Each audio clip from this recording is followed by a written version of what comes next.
Good evening, ladies and gentlemen. It's time for another broadcast of the NSSL. Tonight we have a game between Markovian and Fububu, and here to cast it with me is Rannasha. Hi, Rannasha. Hi Frank, it's my first dual cast, so I'm excited to try it this way. I've always done the casting on my own, but this should be interesting. Yep, we're gonna have fun, and we're gonna start the replay in 3, 2, 1, go. Alright, it's a game Markovian, like we said, a Terran player in the upper right corner, and his opponent is Markovian, the Zerg player in the lower right corner of Tel'Darim Altar, the first map of every best of 3 series in the NSSL.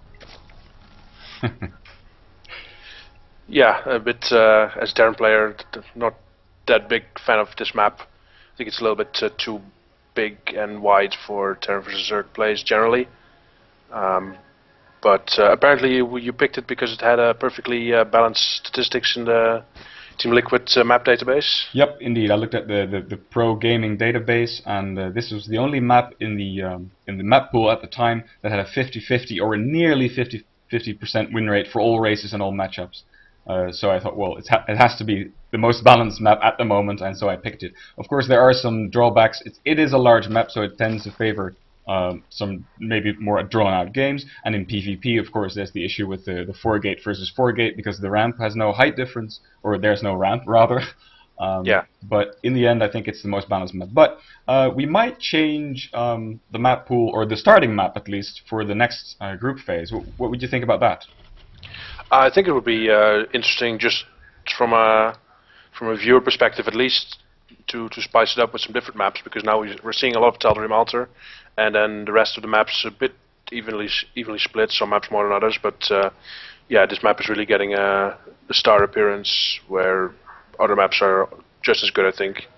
So I think it would be nice to just change it up a bit. We could go for Antigua Shipyard, perhaps. It's also usually a balanced favorite for most players. Yeah, that I mean, if you ask random players, most of them will be able to name some objections that they have with every map. So it'll be very difficult to find a map that everyone agrees on. But Antigua is pretty solid. Not many players that have really big complaints against it, I think. Yep. All right. We saw a hatch first by Markovian. Now he follows it up with a pool and continues to drone. Just a regular Zerg play. Now goes for the extractor.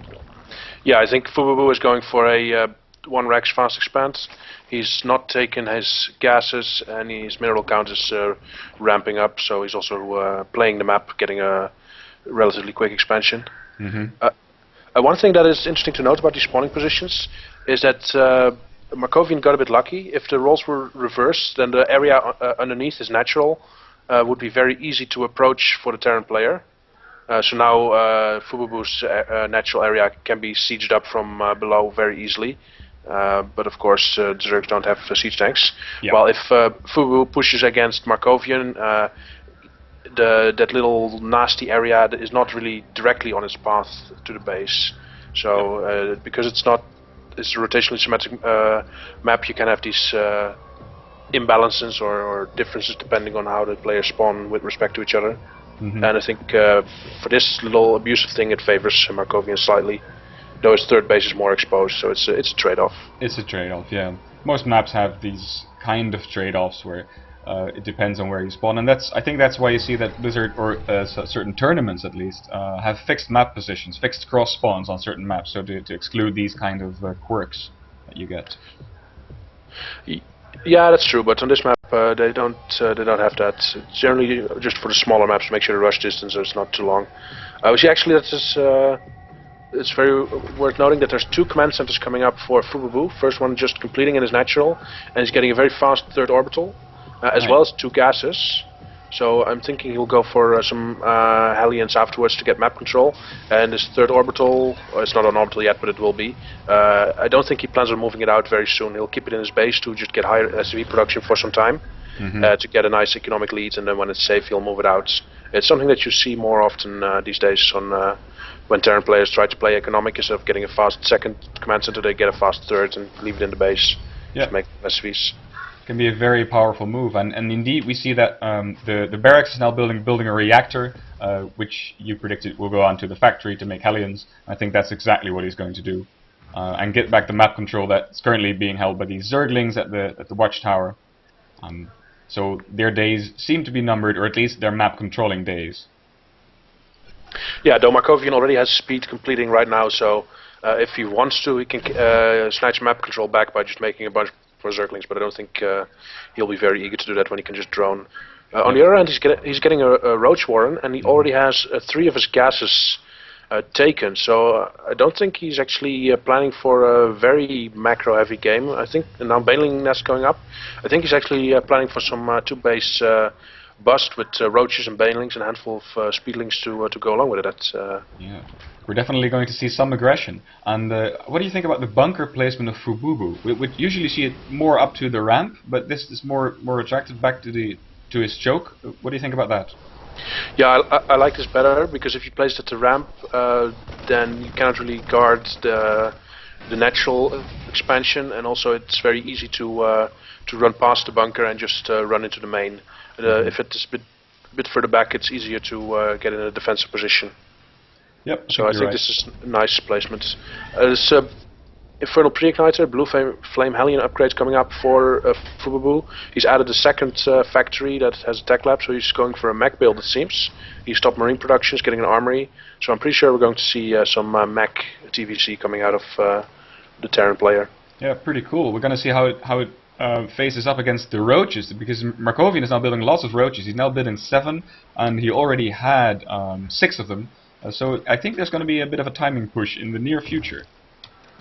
Yeah, I'm pretty sure it will be. Fububu has not seen anything other than the 2 hatcheries, a spawning pool, and a single extractor, so he doesn't know what's coming. He'll fly his barracks over now, but I'm not sure if it will be on time, and it will see exactly what's going on. And Fububu is moving out with his 3rd command center to get his third base, but the rocks are still being shot at by the Marines. And now we see a little bit of an engagement. One of the Hellions falls to the Roach, pressure from Markovian, and I think he's just going to push out with these Roaches. He sees there's Hellions on the map. Well, that's not really a problem for my Roaches, so why not deny the map vision and move out? Yeah, and he also has to move out now, because he's given away his hand. He's shown that he has a lot of Roaches, so Fububu will be able to respond in kind. I don't see anything particular coming out of Fububu just yet. He's building tanks, getting siege mode. He's withdrawing all the SCVs from his natural to his main, so he plans to maybe give up the natural and hold that more easily defendable supply depot wall in his main. Yeah, that's actually a pretty drastic move. And pretty brave to do that. I mean, he really recognizes what his opponent is doing and acting according to that. Because there's a bunch of banelings finished in the center of the map. They're moving up now, and I think Fububu was quite right to move his SCVs back. They were quite vulnerable where they were. Yeah, I think it's a very smart move, because this way he guarantees that he doesn't lose any SCVs as long as he can hold his wall, and it's a very all-in build for Markovian. So as long as he can hold, he can then move out again. He has 3 command centers, so he should be fine. But the tanks. Will the tanks get the shots off? Yes, they do. He needs to focus fire the banelings, because these are the biggest threat, but he doesn't get them in time, and now the roaches are flooding in. Hellion's getting a lot of shots of one of these clumps of units. One of the banelings killed 2 Hellions, but the SCV is now coming out, and there's some Zerglings, but there's not really much reinforcements streaming out for Markovian, so I think that Fububu actually held off. There's a lot of production, and also a lot of units were really choked between the 1 remaining depot that's going to burn down if it's not repaired soon, and the command center. So he got very cost efficient with his tanks and his Hellions with the splash damage. There he goes to repair the depot. So he actually held it off, but he needs to rebuild this wall and get something going again, because there may be a follow-up. Actually, no, there's drones coming out of Markovian, so he's transitioning in to more economy, but he does have a lot of Zerglings left that he's going to send across. Yep. He could have intercepted a lot of SCVs there, and now he's fighting the Hellions with the Zerglings. Not a good move. He is taking a 3rd base though, at the bottom left, or to the left of his main. Probably because he didn't destroy the rocks yet. But there's the banelings going up to the 3rd, but they're gonna get intercepted by the Hellions, and if the Hellions are kiting them, they can destroy each one of them without taking any damage. Oh! The banelings hit the Hellions. There's some SCV kills. There we go. There's 12 SCVs killed so far by Markovian. So that was quite a bit of damage, but I don't think it was worth all these Zerglings and all the banelings, because Fububu has been on 3 orbital commands for a while, so he can just mule up and produce SCVs 3 at a time. So I don't think he's in too bad of shape. Yeah, definitely. Though I think that the transfer of SCVs to the 3rd base was a bit premature. He probably should have defended his natural first and then moved out a bit later, but it turned out okay for him. I think he got a good trade. And now there's actually Lair was already done for Markovian, so I thought he was further behind in tech than he actually is. Okay. Barracks is coming over and just seeing everything that's going on. Queen will try to shoot it down, but they'll take the better part of her. Yeah, she's not gonna really take it down on her own, I think. And we see that the drone count on third base for Markovian is picking up now. He's not mining his gases yet there. And some Roaches intercept some Hellions at the center of the map. The Hellions are now moving out, and they might find the third base, because as of yet, Fububu has no idea that Markovian has a third base there, and there's now some more drones being transferred over there. And yeah, the barracks still being attacked by some queens, but it's seeing everything in the main and the natural, but it's not seeing the third though. I think he should suspect it that it's going down pretty soon. One Hellion is going in that direction. Nope. Actually, it stopped to shoot at a couple of Roaches and then got taken out. Well, that was a bit unceremoniously dying there. But I think he should suspect that the third base is up, because Zerg doesn't really like to stay on two bases that long. That's true. Yeah, he should be scouting around the map. You never know when the Zerg takes a real hidden expansion, like somewhere totally across the map. And as long as you're running around with your Hellions, why not check all the other expansions? It only takes about 10 seconds to set the rally points, and you might get some valuable scouting information. There's 2 more Hellions now on the map, but they're just waiting at the watchtower, keeping guard for any incoming attacks. Infestation Pit has gone up for Markovian. He's now getting the Pathogen Glands upgrade. Not getting any infestors yet. He has passed the point where he can make them so that they come out with the extra energy. But he's not opting to get them just yet. He just wants to upgrade ready for when he needs them. Yep, and we see that Fububu is going for heavy mech play. He's got 4 factories churning out Thors and Hellions. He's got the armory, 2 armories actually, upgrading ship weapons and plating. So we will see a very tough mech push from Fububu. But what do you think about the mixture? Do you think he has too many tanks at this point? Actually, he has 5, I think. Let's look at the unit count. 6 at the moment.